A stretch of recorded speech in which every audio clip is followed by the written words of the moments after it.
Hi, it's College Mom here. Today we're going to talk about some other ideas of things you can do to help pay for college. And of course, since it's things that you can do to help pay for college, we have to mention scholarships. Although I'm not going to go into scholarships in this video because I'll be doing 2 other videos on scholarships. But of course, there's many different kinds of scholarships. They vary in value, they vary in types. They all have deadlines, and of course the biggest thing is you have to apply. Next, we'll talk about community college. And the reason that obviously community college is such a good money-saving option is because it's much cheaper than a regular 4-year university or college. The thing about community college is anybody who graduates from high school can get accepted into a community college.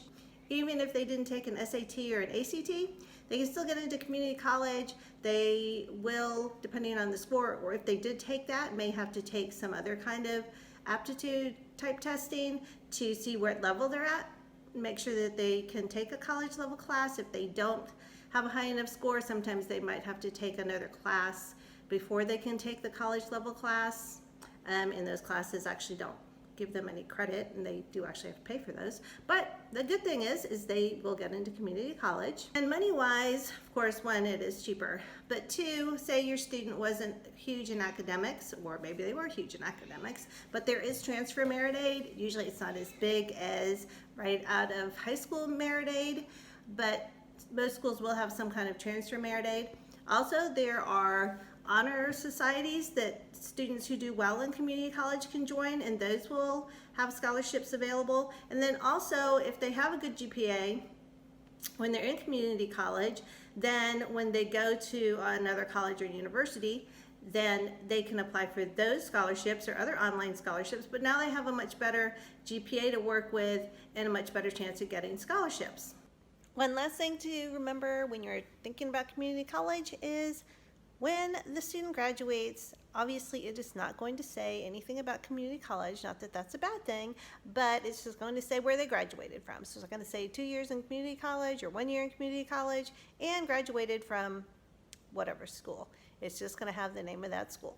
Next are resident assistance programs, or RA programs. An RA is the person who is in the dorm and kind of oversees all the underclassmen that are on the floor. So I'm not going to go over this big huge list of all of their responsibilities because there are many, but the thing about being an RA is you do have to apply, so it's not like an automatic thing. You are going to need to do certain things. 1, there's going to have a certain amount of credit hours. So this is not an idea of someone who is going in as a freshman, but usually juniors or seniors.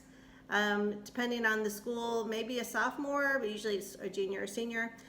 Usually it's going to require a certain GPA that they've maintained. They're going to have leadership abilities. They'll have to have lived in a dorm. And if they do become an RA, financial aid is going to adjust their financial aid package according to that. So say the cost of attendance for school is $25,000 a year, and of that, room and board is $12,000, and they're going to be an RA and get free room and board. Then they're going to take that from the cost of attendance, and they're going to base their financial aid on whatever is going to be left from that $25,000 minus $12,000, which would be $13,000 is what they'll base that financial aid package on. The best thing about being an RA is it has great financial benefits, because at most schools they're going to give them all their room and board. Other schools, they might give them all their room and board and give them a salary. Other schools, they might just give them a salary and then give them a discount on room and board. But regardless, it's going to help out a tremendous amount on the amount of money a student is going to have to pay for room and board. And like I said, if they also can get an income, then that's even a bigger plus. One thing about being an RA is sometimes they will have to stay, say later, if it's on a break, they might have to be there during certain times when other students would be able to go home, but it does have great financial benefits. Next is the option to join the National Guard, which I know seems kind of extreme for some people, but it does have great benefits if this is an option that a student decides to take. Now, each state is going to be different based on what their program is. So at the end of this video, I will put in the description a link that will take you to the National Guard website for the individual states so you can look at those. Many of the benefits are, one is they're going to receive money to pay for college. Usually while they're in, they can get a monthly wage, which will also help pay for just some living expenses. It's not a huge amount, but it's enough that they will have some money.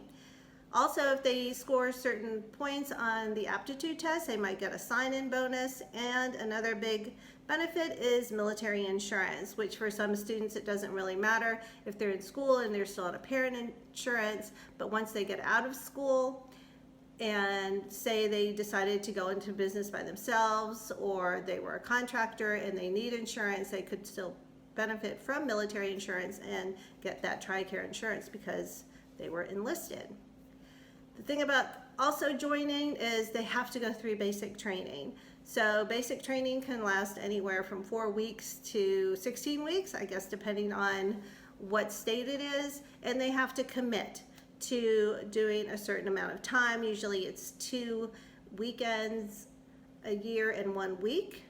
And they kind of want to make this decision in their junior year, because if it is a big long training period, then they want to be able to do that maybe in the summer between junior and senior year, or split it up junior, senior when they start college, because if you wait too long, you won't have enough time to get the basic training done before you start school. Also, when it comes to how much money they will give for school, usually the funding is going to be higher if a student decides to go to an in-state public school. Definitely keep in mind that this is a very serious commitment, and yes, it's got great educational benefits, but students should be thinking first that they want to serve, and then it's going to be an educational benefit. And they can also get called up for duty. I mean, yes, they have to commit to their 2 weekends and 1 week, but for say something happens and they get called up, then yes, they have to go serve. And if they have a job, or once they get out and then they have a job, then their employer is actually committed to let them have that time off to go serve. Since I mentioned the National Guard, I will also mention joining the Armed Forces, which is kind of a whole different thing because they are signing up for 4 years, 4-year commitment. Which, yes, they will also give them money to help pay for college, but since it's a 4-year commitment and during that 4 years, they might send them, who knows where they might send them. More than likely, they're not going to have time to go to college during that 4 years. Yes, they'll be able to use that benefit once they get out of school, but as soon as they enlist for 4 years, they're committed to go wherever it is that they tell them to go. Next is going to be get a job. And so everybody's like, well, of course they can get a job. But a lot of parents think, well, my student can't get a job because they're going to be in college and they're going to be so busy, because I was the same way. And my son was an engineering major. I was like, oh my goodness, no, he can't work. He's going to be so busy. But even a small amount of working can add up to a lot at the end of 4 or 5 years. So just looking at this, if they were to just work 10 hours a week for 30 weeks being 2 15-week semesters, at the end of 4 years, they would have made $9,000, which doesn't really seem like a lot until after that 4 years and they get out, and maybe they wouldn't have had that extra $9,000, $10,000 student loan, which just rounded off might be $100 a month for 10 years. So it's, 10 hours a week is not that big of a commitment. Also, you need to check if they are thinking of doing an on-campus job. Most campuses will have those. I mean, obviously there's probably lots of jobs around that they can work. It doesn't have to be on campus, but some campuses or schools will require that they are in work study to work an on-campus job. So you have to check with the school and see what their requirements are and see exactly how they apply.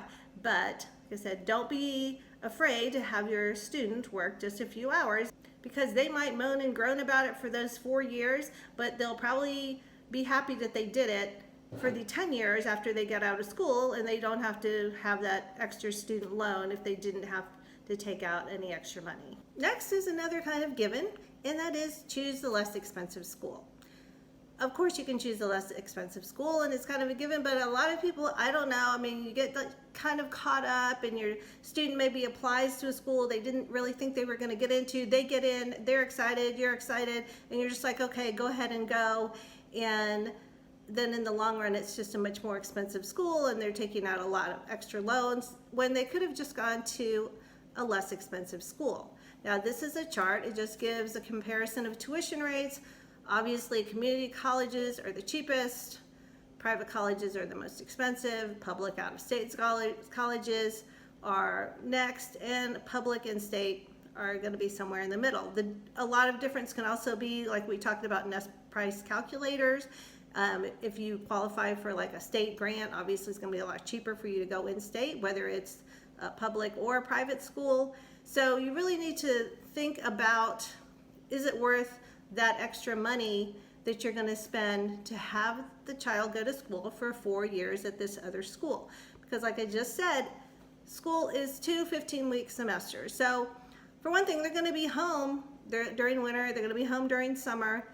And if you're having to take out an extra $10,000, $20,000 or more a year, or they're going to have to take that out, these student loans, if you pay them on time, beautifully for the entire time, it's going to be 10 years, based on 10 years. And if not, and you go into like an income-driven repayment plan, they can last up to 25 years right now. I mean, that's like when your student has kids going into college.